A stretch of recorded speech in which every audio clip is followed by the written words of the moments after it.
Today's episode is brought to you by Positively Productive Systems, whose mission is to be the antidote to your stress and to provide compassionate productivity resources and coaching that help you heal and achieve. Be sure to check out both free and paid resources at positivelyproductive.com/resources. I've always tried to kind of normalize the messy parts of being a mom. And when they were little, it was little messes like glitter and glue. You could clean that up easily. But now as preteens, the conversations are getting a little bit messier. They're not as easily entertained by things and the emotions are just everywhere with preteens and teenagers. I want my blog space to be reflective of that and the community that you spoke about, because I can't write from the perspective of as a boy mom or as a mom with a child who may be transgender or may have autism or may have other things going on. I can only write from the space that I am. So I want to grow the community a little bit bigger, be a little bit more inclusive. And that requires a lot of hands-on networking and communicating with other people. So I need to have my space be reflective of that. And a lot of this conversation, video conferences and chatting and talking, and I take on a lot of hats. You're listening to the Positively Living podcast. I'm your host, Lisa Zaratny, founder of Positively Productive Systems and a coach certified in time and stress management, helping clients make space for what matters most in their lives. Join me each episode and we'll talk about decluttering, stress management, habits, personalized productivity, gratitude, and so much more. I understand the overwhelm of life because I'm a wife, mom to kids and cats, and a former caregiver. I'm here to help you choose what's right for you so you can do less, live more, and breathe easier. Sound good? Let's get to it.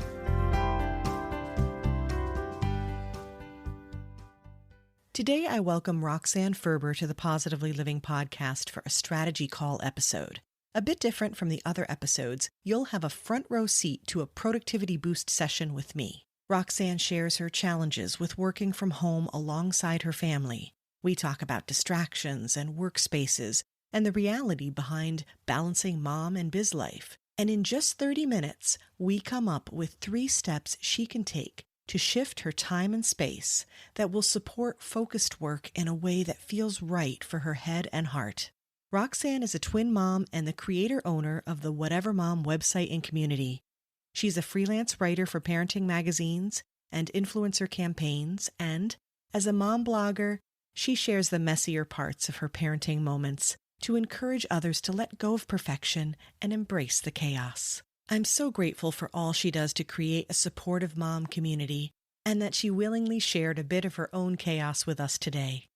If you want to listen to more ideas about working from home, I recommend episodes 20 and 36. I'd love to know, what did you think of this session? Did it inspire you? Did you come up with ideas as you were listening? Click the link in the show notes to let me know or DM me on social media. You can find me at @positively_Lisa on Instagram and Twitter or @positivelyproductive on Facebook. If you're interested in booking a productivity boost session of your own, you can click the link in the show notes or go to positivelyproductive.com/offer. And be sure to use the promo code PODCAST for a special listener discount. Welcome, Roxanne, to the Positively Living podcast. I am so excited to work with you today. This is a new feature of the podcast, and I think it's going to be so incredible. I know it's a favorite of mine. I love listening to real coaching sessions, so I want to thank you right up front for being willing to share today. Absolutely. And I would love it if you would share a bit about what you're doing and what's challenging you right now.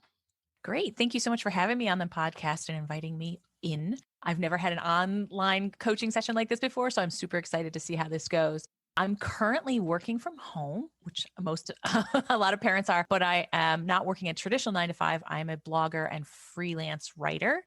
So the last year, even prior to the pandemic, we had a shift at home with my husband is now working from home as well. And then a few months later, everything shut down and my kids came home to remote learn for the year. So Before this, I had my own office where I could create and leave things in session, walk out, do what I had to do with the kids, and everything was waiting for me when I came back. Or I have a mobile lifestyle where I can take my laptop and everything to the coffee house or, the local coffee shop while my husband has his calls at home. So this past year, everything has just been happening all together at once.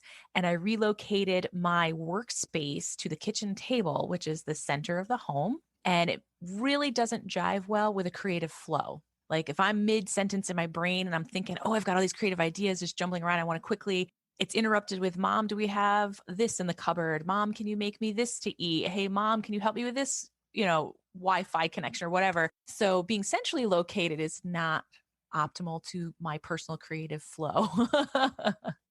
Yeah, and that's understandable. And that's one of the first things that we talk about is like, where are you working? So what happened in terms of where everyone else is situated that basically relegated you to the kitchen? And what are the options in the house? Can you describe it to me, please?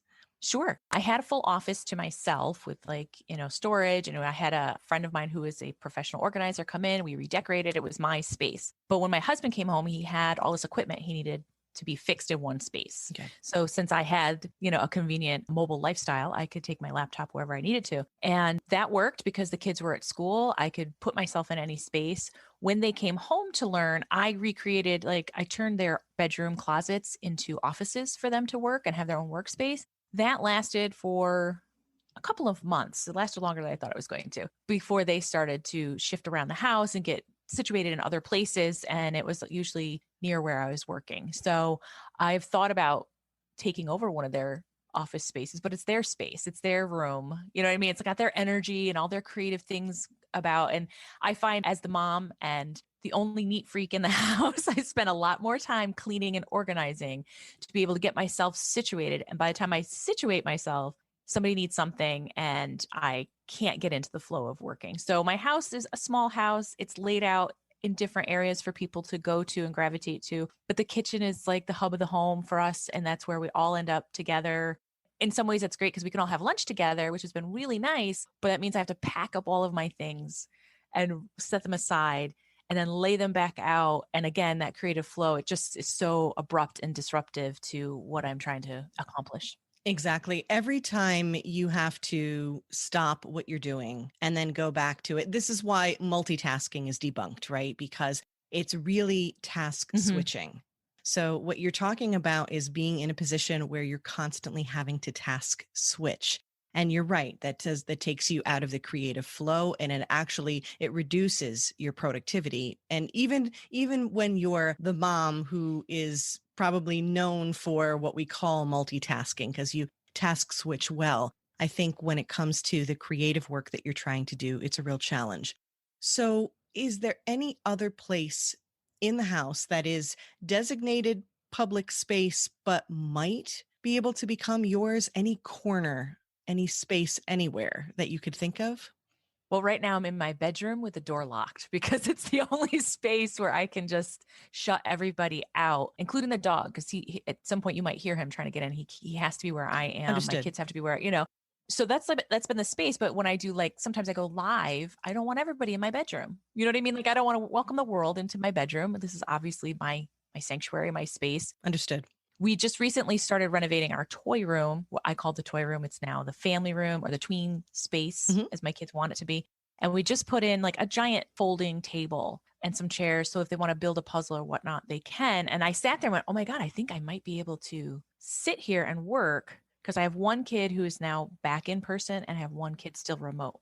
And she kind of does her own thing and she's, very independent with everything. So I feel like we might be able to resituate ourselves, only 3 of us instead of 4 of us. You know what I mean? So it's a little less energy in the space. So I have my bedroom. I have my setup in here. I don't have a desk in here. So everything gets kind of laid out on the bed space or whatever box storage I'm using to prop things up.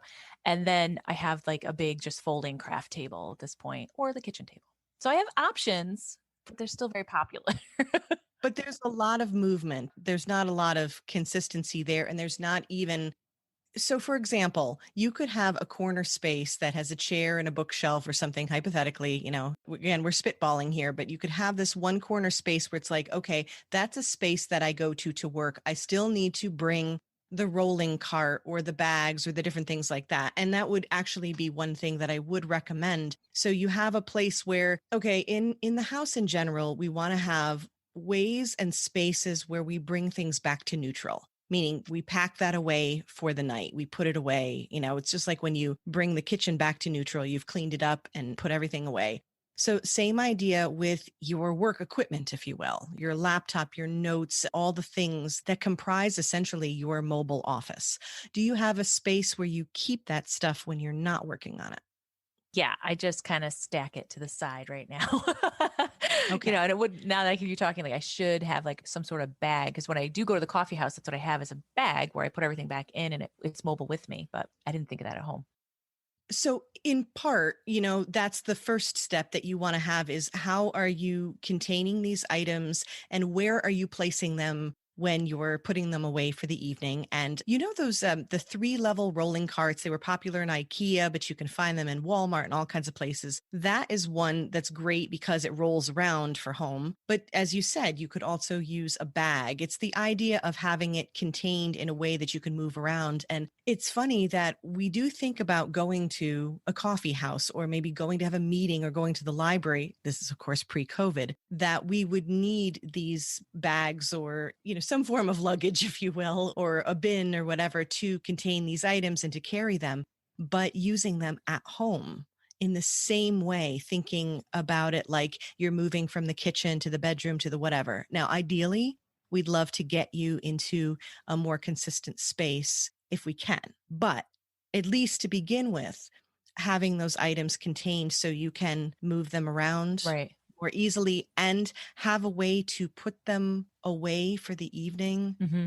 in the same consistent way, like so that things are where you know to expect them. You haven't just shoved them in a different pile each time. Does that make sense? Yes, it does. Okay. Next step. Tell me a bit about this tween room, used to be toy room kind of thing. Like what's going on there? Where is that and how big are we talking? It is located in our basement floor and it stretches the full length of the house. So we have designated spaces for each member of the household or group of members because I have twins, so they share a same space. So they have a designated area for their bookshelves, and we just put in a nice, beautiful storage with some bins. Like I'm a type A personality and I like things perfect. So seeing like this beautifully organized space just makes my heart palpitate with joy. And then there, in the middle is our kind of our family table area where we can play games and do whatnot. And then there's an exercise area. And then there's like an entire room off the side where we call it the man cave. That's where my husband goes.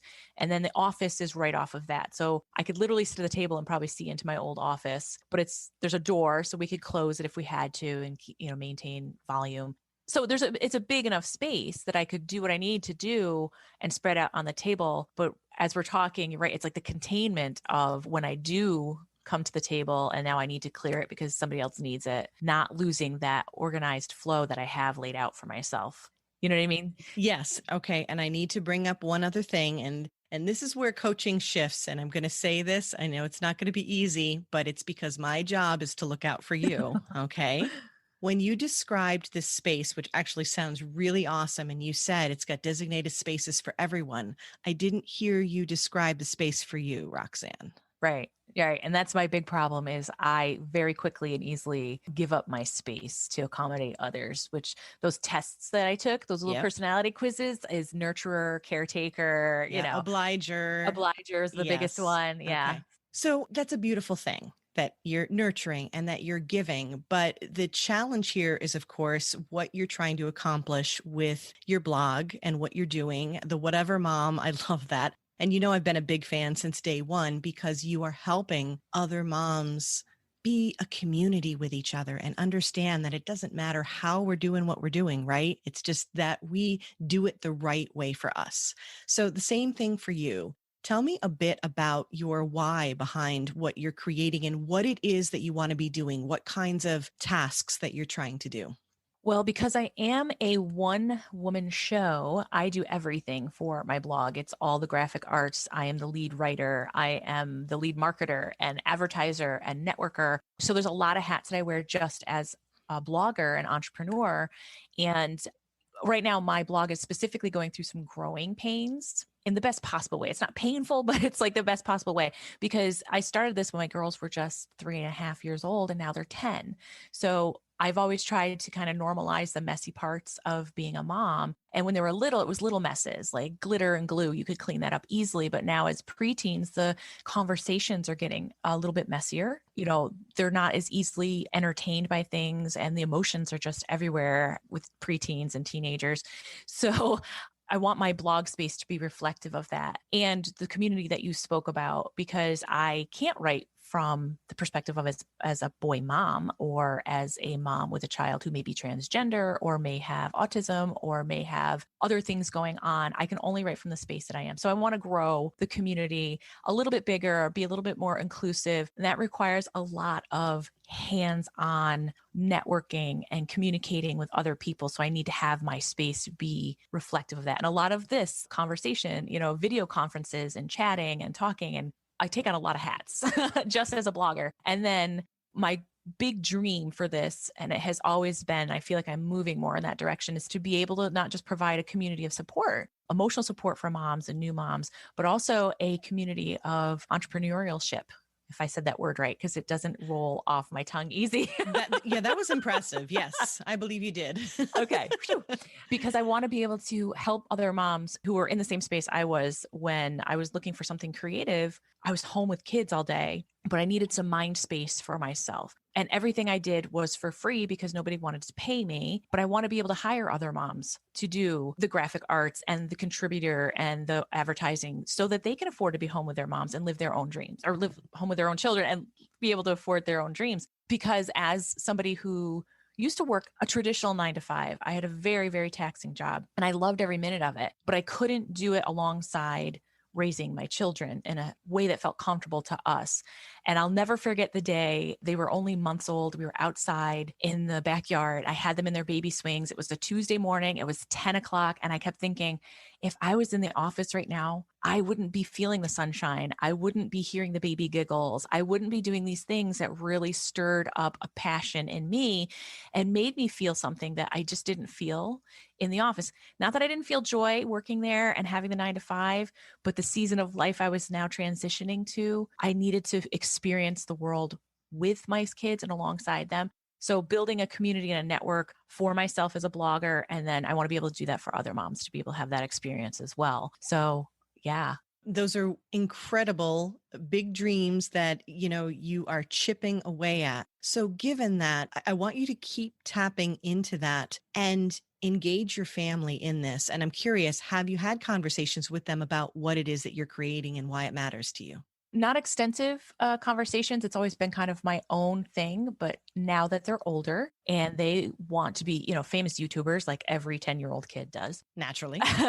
We have a lot more conversation about what it is in the world of the internet and how we can interact with it. And they want their own little space as well. So I'm trying to figure out how to make it more inclusive, but in a safe way for them, because I haven't really put them out there much because we know it's not always safe for kids. Yeah, safety is a huge, huge issue.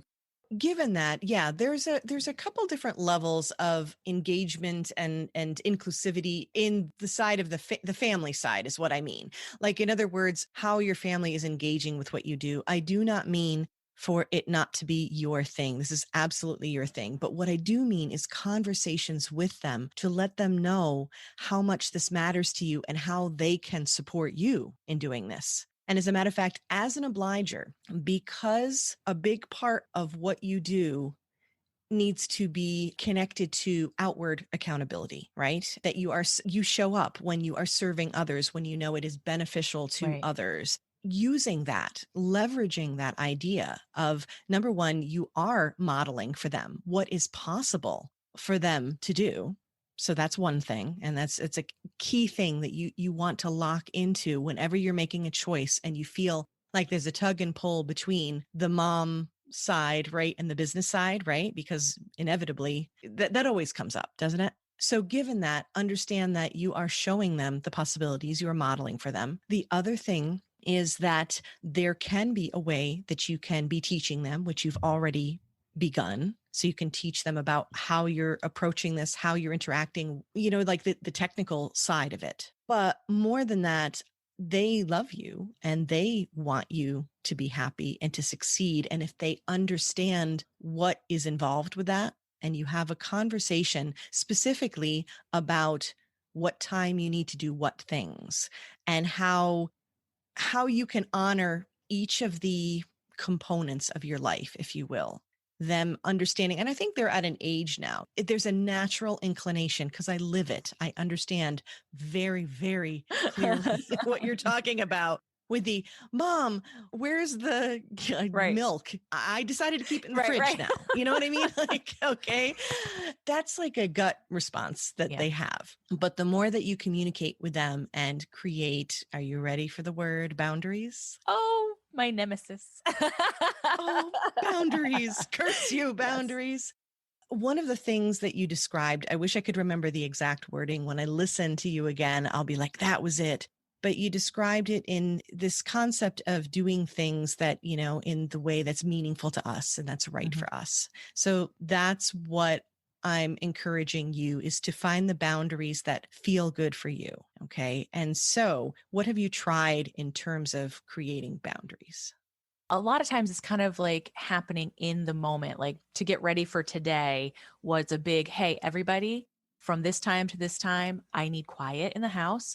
I am going to be, recording so they can hear everything you're saying, and kind of prompting them and prepping them for what I'm about to do in this moment.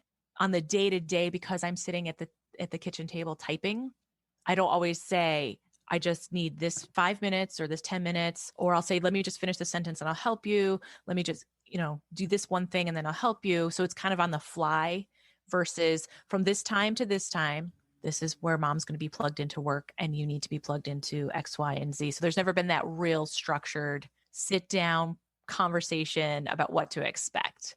It's more like I said, on the fly.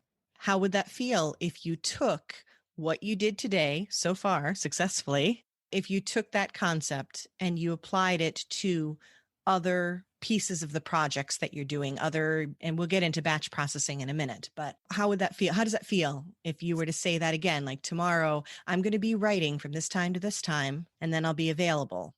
I think it would work for me entirely, but kids are kids and it will be, well, mom's just right there physically in front of me. There is no boundary. I think that's what I'm struggling with because here I can shut my door. In my office, I had a door and it had to be a knock knock situation, or I could hang a sign, in session or whatever I was doing. So I think it's just the physicality of it is really, for me, the issue of it. I have a really hard time, even when I worked in an office and shared cubicles, tuning things out, or people making a request and me going, I'll be with you in just 5 minutes, or let me finish what I'm doing. I'm just a very jump up and do kind of a person.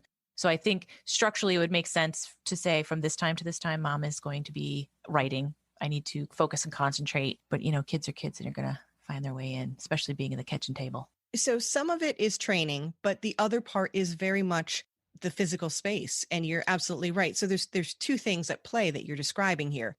One is that when you are right there physically, and that's a very normal response for children. Mom is right there. I'm going to ask her these questions right now. There's that, but you're also talking about your own focus that is affected by movement. And we talk a lot about that. There's a couple of episodes that Tiffany Blassingame, we were talking about students at home, and it was the same idea of what students deal with at home that we can deal with from a work from home standpoint, where understanding what spaces we work best in. So that would be the next question. You're talking about behind a closed door works best for you. Now, this basement area, the zoned area, is there any space there that could have potential for you?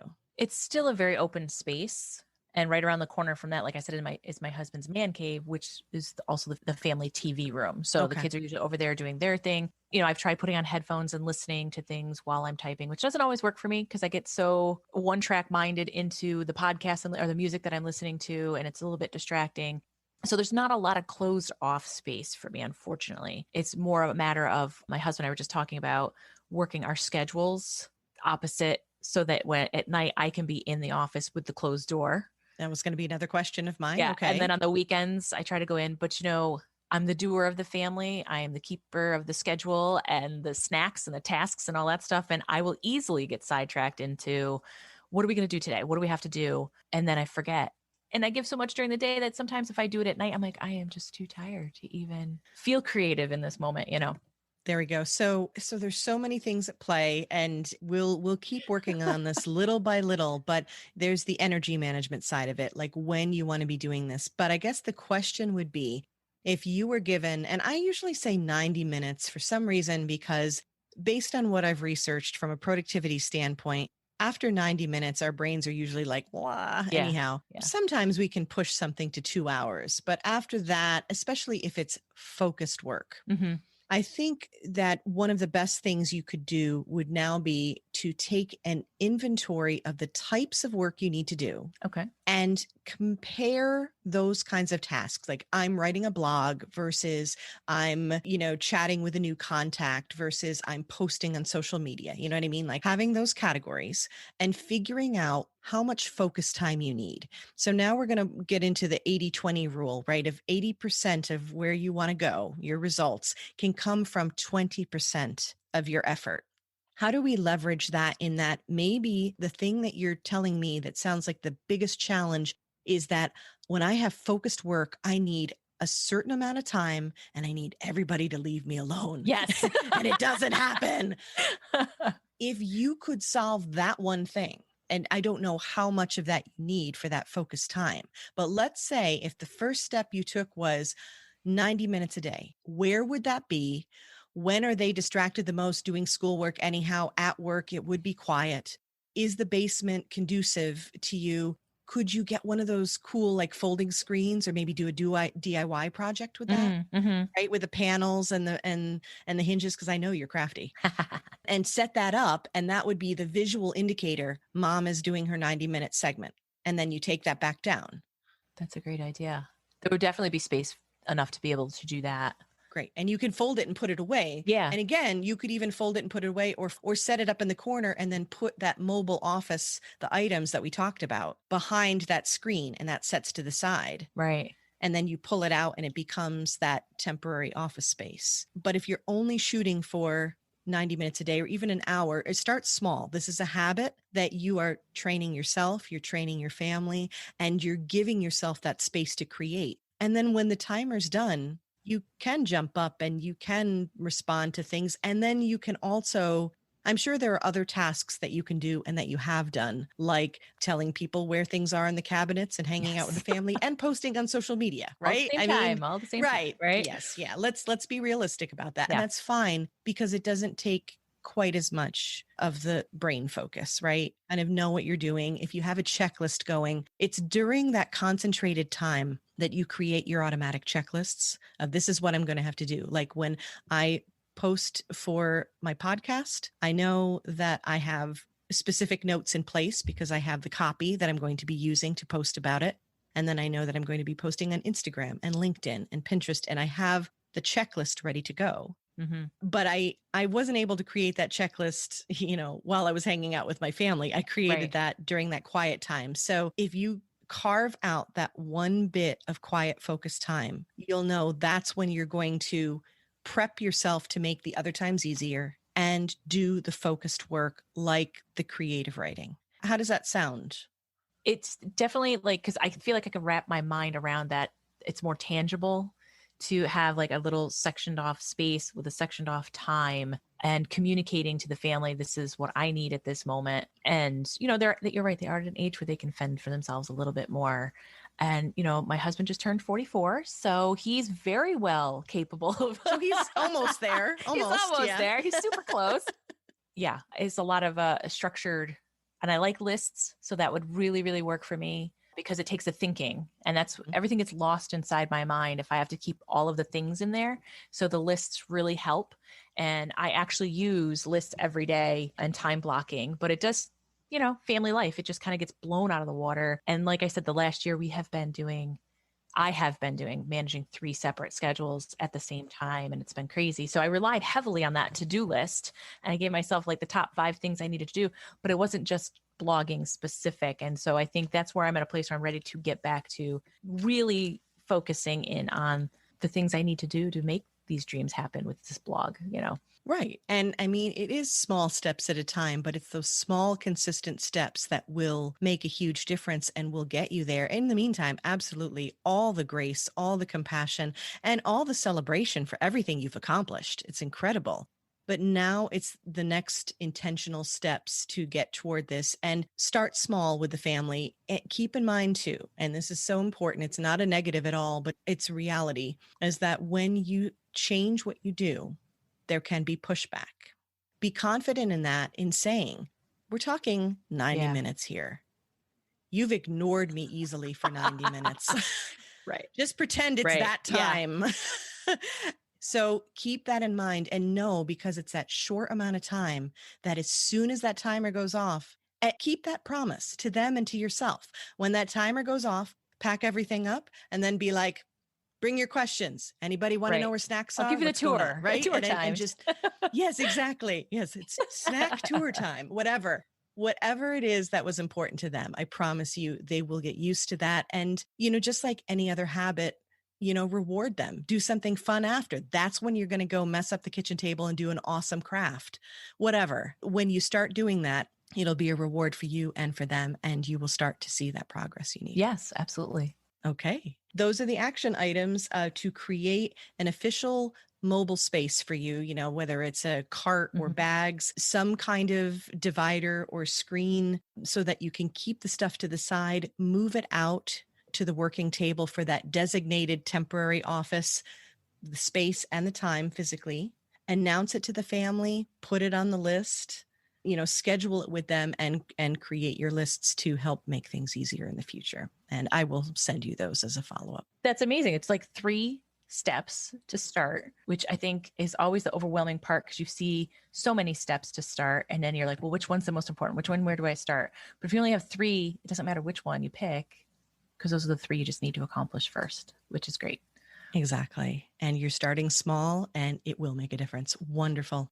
Okay. How do you feel? I'm excited. I'm really excited, because I would love to be able to get a little bit of space physically and mentally for myself, which would be great. And I would love to see that too, because it's going to make a huge difference for you. So before we leave, tell us about this blog and where we can find you. Okay. It's called The Whatever Mom blog, and it's literally just thewhatevermom.com. That's my website. I have a Facebook page. I'm on Instagram. I'm on Pinterest.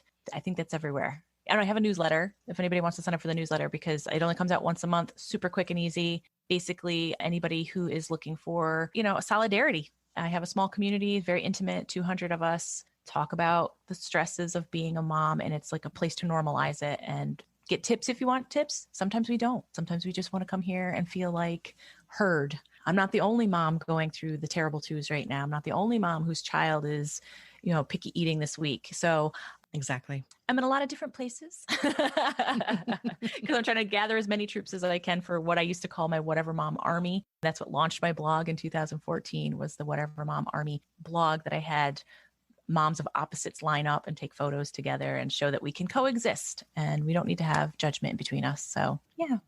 I love that. Yeah, I will make sure to have those links in the show notes so everyone can find you. And I thank you so much for sharing your life with us today, sharing fully today, and helping others in the process. And we look forward to an update. Absolutely. Thank you so much for giving me your time today and all these great suggestions. I am so looking forward to putting them in practice.